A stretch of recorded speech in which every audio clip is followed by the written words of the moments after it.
Who you were in the park with? I don't know names. I just got lost. Where did you see the lady? One lady. The female jogger was severely beaten and raped. Every black male who was in the park last night is a suspect. I need all of them. What's going on with my son? Your son was involved in rape in Central Park. What? No, Wait a minute. Wait a second. They saw you rape the lady. I didn't see a lady or hit anyone. I didn't see any lady. Kevin. I didn't see any lady. I want to see my son right now. Right now. Whatever they said I did, I didn't. This Emmy season, 16 nominations were awarded to Ava DuVernay's When They See Us, the affecting limited series that looks at the wrongful convictions of the exonerated five in the 1989 Central Park jogging case. It was nominated in categories including Outstanding Limited Series, Direction for DuVernay, and one for Kris Bowers' score. It's been a remarkable year for the musician and composer, who scored the Best Picture Oscar-winning film Green Book. He was also Mahershala Ali's piano teacher for the film, and even stood in for the actor during some of the musical performances. Kris joins us today to talk about his When They See Us score and the sort of projects that inspire him. I'm Carolyn Giardina. Welcome to the Hollywood Reporters Behind the Screen.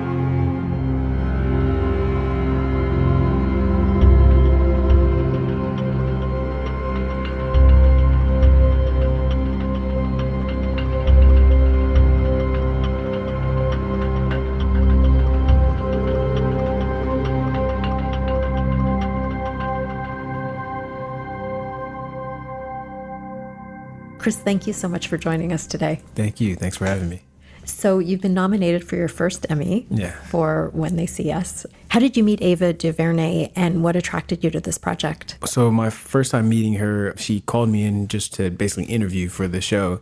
And she got my name from Jason Moran was kind of the main recommendation. He's an incredible jazz pianist that is also a mentor of mine. He's been a mentor of mine, I consider, for over 10 years now. And he's also Ava's musical brother. He did Selma and the 13th, and they've worked together a lot. And he was working on this project originally, but his touring schedule and some of the other things he was doing outside of that, there was too much of a demand on him time-wise. And so he had to step away, and she asked for a recommendation, and he recommended me. And the first meeting I had with her, she was like, yeah, I know you did Green Book, and I know you've done these other shows, and I've heard your name from other people, including Jason, but she really wanted to make sure that I was going to be the right person to handle this subject matter and also handle this story in the way that she felt it should be handled.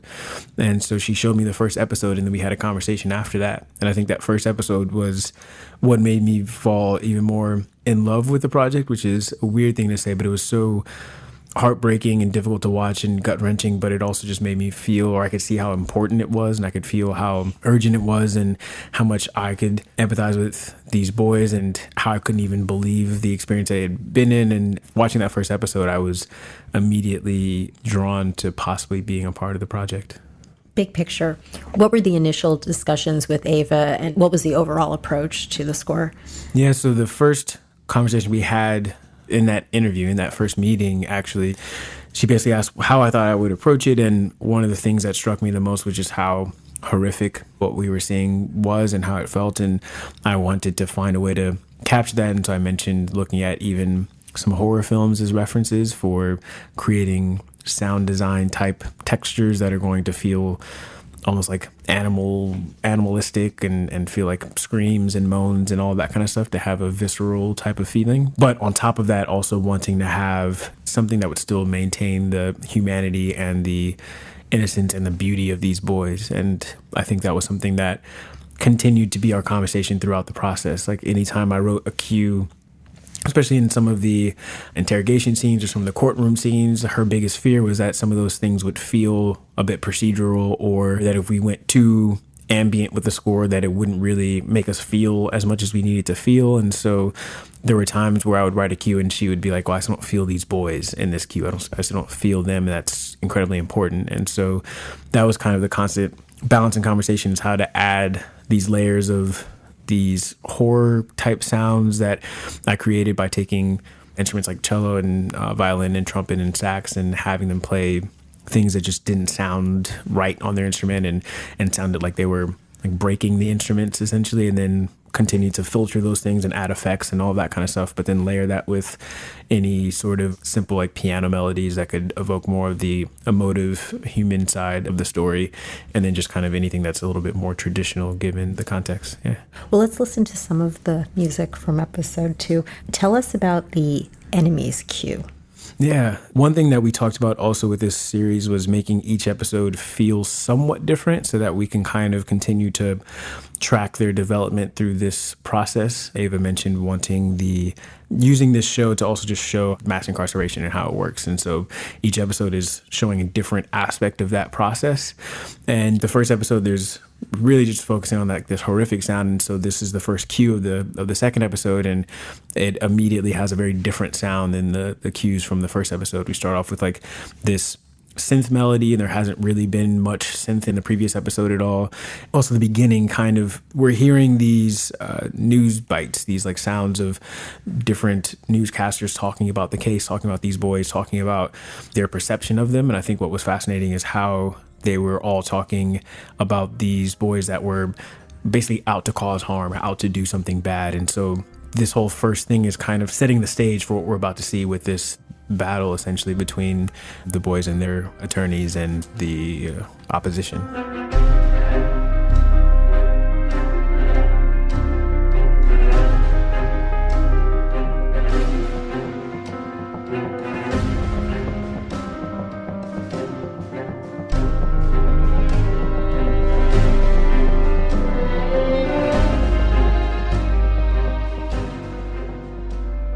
Let's talk about the piece of cake cue. What did you want to convey in the story at that moment?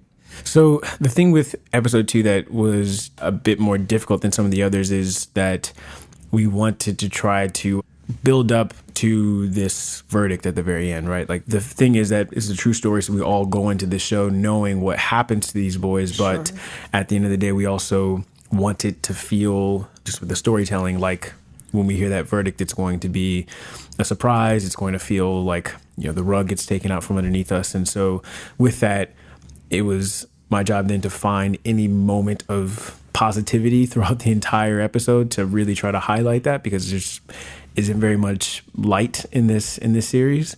And so this is one of the first cues. This is the cue that when we're introduced to the lawyers for the first time that are going to be defending these boys.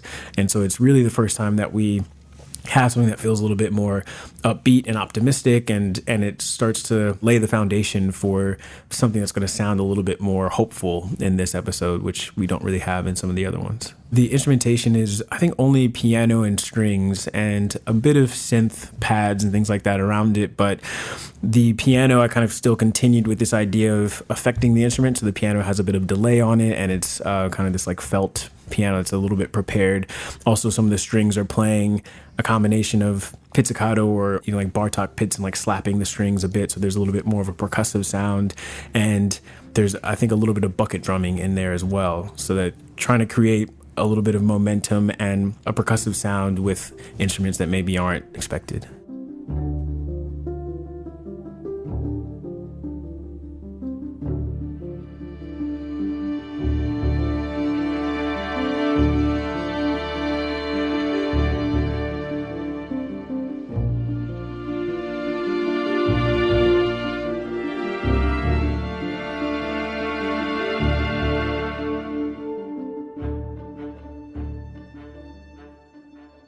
Later in the episode, we have the cue Patricia Miley. The Patricia Miley cue is when she comes to the stand, and it's the first time that we actually get to see her. We hear her speak, and it starts off with this unbelievably slow walk all the way from the main entrance to the stand, and right, we just see how difficult it is for her to move through that. And then when she's recounting the story, we also take a theme that came from the first episode. So the theme that we hear when we are first introduced to Patricia Miley, where we talk about her jogging through the park and all of that, that same cue and melody kind of repeats here, but it's a little bit different. It's kind of elongated and stretched out, and there's a lot more space and pauses put in between things to kind of create more discomfort. I think the whole thing with this cue is trying to really make us as uncomfortable and on edge as maybe the people were in that room, or as we are as audience members watching what's happening and seeing her try to describe her experience and the fact that she can't remember anything from it. And it's trying to create tension because we're also hoping that maybe she'll remember that it wasn't these boys that did it. So building through all of that was, trying to figure out a way to not only hold the tension, but again, figure out a way to use her theme or that main theme in a way that would shape that scene in a great way, I guess. Let's listen.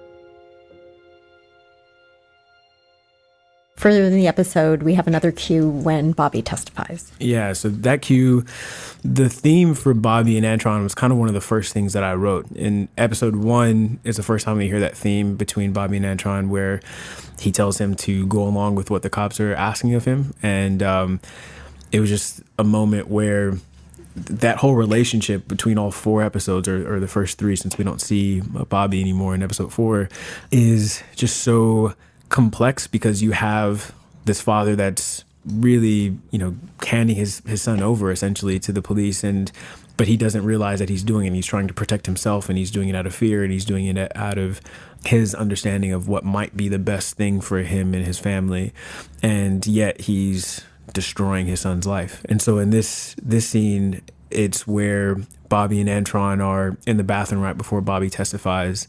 And Bobby hasn't been there the entire time. He hasn't gone to any of the court dates. And finally he shows up, and kind of shows up in a way that's, I don't know, the way he carries himself almost is as if he's trying to pretend like he hasn't been there. He's trying to pretend like he's still the man that's protecting his son, essentially.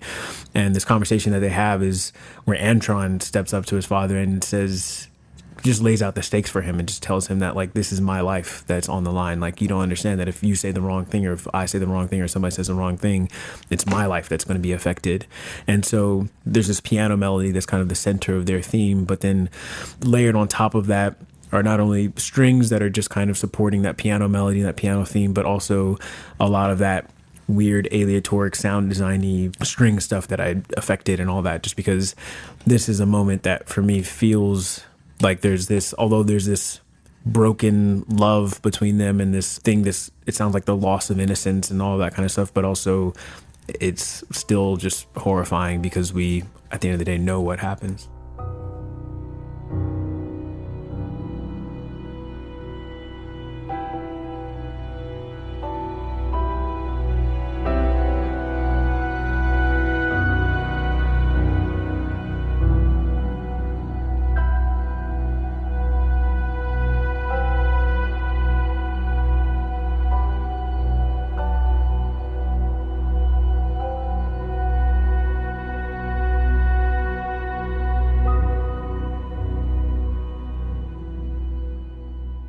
The episode concludes with a cue called One Night. Tell us about that one. Yeah, so this is, almost like, for me at least, with the themes and music, like the thesis for this whole show, where, it starts off with Yusuf's mother, Sharon, talking about, you do your best as a mother, you try to be there, and you try to protect your kid and see them every step of the way, and then one night you look away and everything can change. And so the cue starts off with this piano melody that really becomes like the sound of the relationships between the mothers and their sons.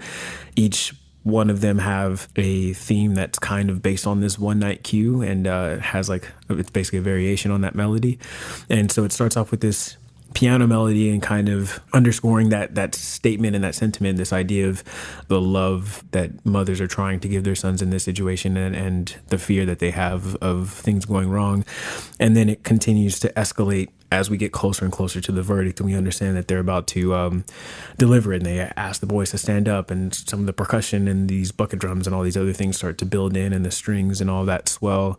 And then it all climaxes to the moment where we hear the verdict. And at that moment, it was one of the hardest cues for us to get right for Ava, because she just wanted it again to feel like unbelievable that that's what happened, even though, Yes. it's what we're expecting. And it kind of just takes a left turn and just starts to sound like a cacophony of madness. And that's also the first time that we see Kevin play trumpet. And that's why there's trumpet in the score, because it's kind of like thematic for Kevin, but it's the first time that we see him in this very surreal montage playing, and we hear the trumpet lined up with that, which is the first time that kind of makes sense as to why there's been trumpet in the score the entire time. And also where all these sounds are kind of like matching some of the moaning and screaming and agony that we're seeing on screen. And so there's so much, again, of these instruments that I kind of messed with and manipulated that I'm trying to like just mash together in that last bit to echo what we're seeing and the pain that we're seeing. And then there's a cello melody that comes in and plays on top. And it's, again, another melody that continues to iterate throughout the series whenever we have some of these painful moments. And it kind of feels to me like, I don't know, I almost think like Paul Robeson or like some like old like Negro spiritual, as far as like the melody and the way that I wanted it to sit amongst all this horrific chaos.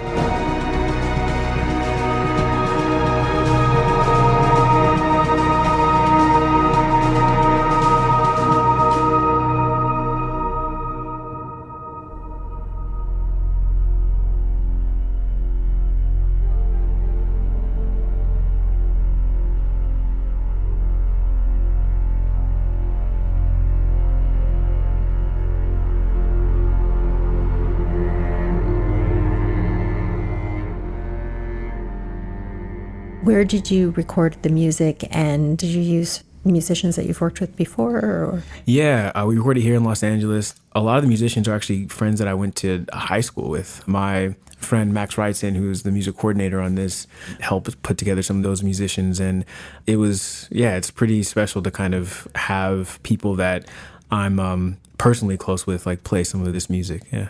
Now, you're from Los Angeles originally. Tell us how you got into the business. Yeah, I started playing piano. I was very young. My parents decided before I was born they wanted me to play piano. And my dad was a writer for film and TV, and so movies were always a big deal in our house. And I decided pretty early on that I just loved film score, and I just could hear or feel how the scores for different projects could make me feel the same way that I felt in the movie theater when I was only listening to the score. And being a pretty introverted kid, I really got I worked out a lot of my emotion on the piano. I kind of didn't know how to articulate myself very well, but could play something that could at least get those feelings out. And so finding that connection between music and storytelling and music and conveying emotion, I just kind of fell in love with the idea of doing that. And when I went to college, I went to Juilliard in New York, and I started telling people pretty early on, even actually before I graduated high school, I was already telling people how I wanted to be a film composer. And that is really what helped get things started, because the first couple of projects I did came from some random people that just knew that that's what I wanted to do. This woman that was my manager for a second after I won this piano competition, she knew that I wanted to do that, so she started kind of reaching out to people, and she found this documentary about Elaine Stritch that was one of my first projects, or my very first project, and this documentary I did about Kobe Bryant, which also was a big thing in helping me get more work, came because this guy that I was in a high school all-star band with remembered when I was in high school that I used to talk about film scoring all the time. And he was like, I'm producing this thing and I'd love for you to do it because I like your music. And at that time, I'd only done 2 documentaries, only one that had really been released. And so it wasn't like I had a resume that showed that I was capable or able. And so really a lot of those first things were people that just trusted me and knew that that was a passion of mine and gave me the opportunity. Last year, you composed the score for Green Book. And you also had the opportunity to effectively be the hand double, body double for Mahershala Ali when he plays the piano. Tell us about that experience. Yeah, it was it's one of those experiences where the universe just kind of comes together in a very inexplicable way. And, they reached out to me because they've wanted somebody that could handle all these different roles and like score the film and learn the piano and teach Mahershala piano. And the first meeting I had with them, the fact that they were already on board with me coming onto this film that had these A-list actors and people that I've been fans of for a very long time, and it being a studio film and being my first studio film, it was very, very surprising to have them react that way and to trust me that much. And the first thing, learning all that music was incredibly challenging, but a challenge that I was excited about. You know, it kind of reminded me of my beginnings with learning piano and learning jazz piano specifically. I learned most of that by transcribing stuff. And so the fact that I had to transcribe all of this music transported me back to college, essentially. And then working with Mahershala was incredible because of how serious he is and how dedicated he is to his craft, and the fact that, I mean, he's the one that really asked for those lessons, because he would tell Pete, the director, that he, one, didn't want to look silly sitting down at the piano, but also really felt that even when you see a dancer standing there, you know that they're a dancer by the way they carry themselves, by the way they stand. And so he wanted to not only meet with me to work on learning the piano, but also to see what my posture is like. What do I do with my hands when I'm not playing piano? And how do I carry myself generally? But he was so dedicated when it came to learning the instrument, where I would give him a C major scale, which is kind of like the ABCs of piano playing, essentially. And he spent 3 hours, our first lesson, just playing that over and over and over and over again, and was relentless and wouldn't stop. Yeah, the fact that he was that dedicated to it is really what made it all work and come together. Because I feel like, you know, when you look at the film, even just the way that he sits and carries himself, it's so important with music films, because that will take at least the musicians out of the film if they're watching it, and you know, you can tell that person's not a musician. But it was just impressive to see him not only being this other person and memorizing the dialogue, but also like sitting at an instrument that he didn't even really know very well, and command this presence that still felt like he was a pianist that's been playing for years. Yes. Who are some of the musicians and composers that inspired you in your career? Yeah, I mean, it's a pretty long list, but like, as far as specifically in film, definitely, I mean, John Williams, just because, not only because he's incredibly iconic, and every melody, I always say that if you can sing a theme, it's from a movie, it's probably a John Williams score.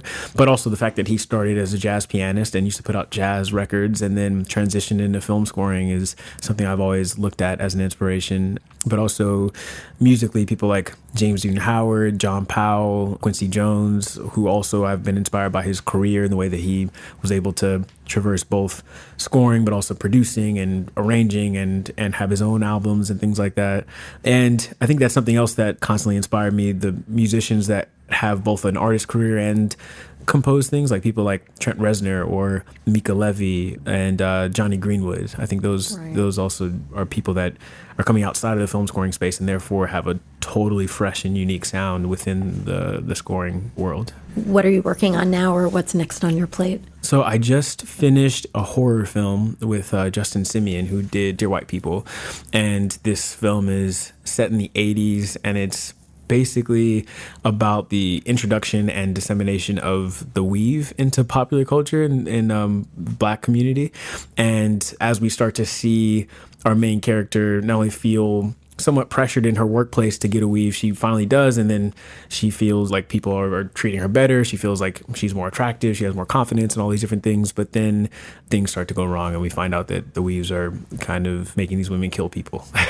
And so it's a pretty wild film. And with that one, we had the chance to produce these songs that sound like they come from that era, like these New Jack Swing songs that are inspired by like Janet Jackson or Bobby Brown or that kind of stuff, or Belle Biv DeVoe, and then the score is inspired by like The Shining or Ligeti and Penderecki and all this very atonal, weird classical music. So it was a pretty fun thing to work on. And then I'm working on another film with this director named Reynaldo Marcus Green called Good Joe Bell with Mark Wahlberg, and it's about this kid named Jaden Bell who committed suicide a little while ago because he was gay and was being bullied online, and his father then went to go on this trip across the country to try to raise awareness about bullying.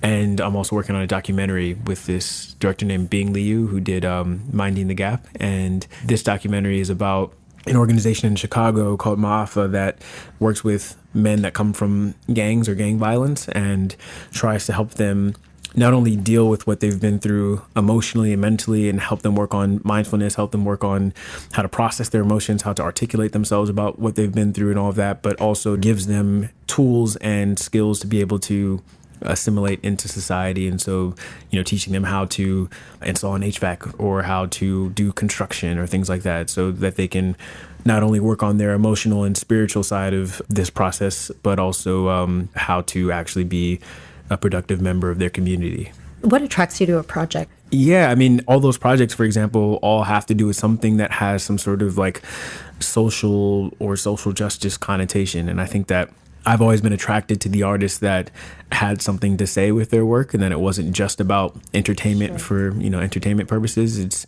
entertainment that can be celebrated and acknowledged on a critical level, and can be something that just functions as a piece of film or television, but at the same time can spark conversation or cause us to like think a bit differently. I always think that art is supposed to hold a mirror to society and challenge us and make us think about things. And so I've been fortunate to be connected with these filmmakers that are doing that. And I feel like that's the kind of work that I'd love to continue to be a part of.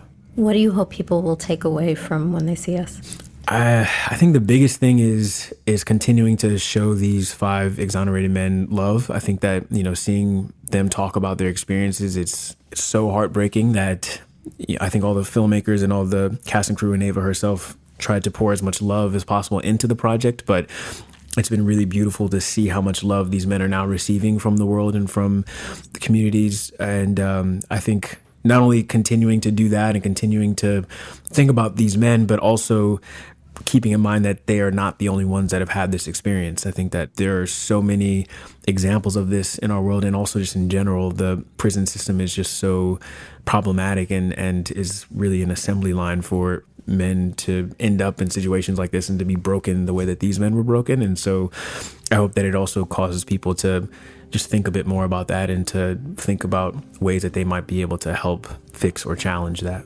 Kris, thank you so much for joining us. Really appreciate it. Thank you so much. I really appreciate it, Carolyn.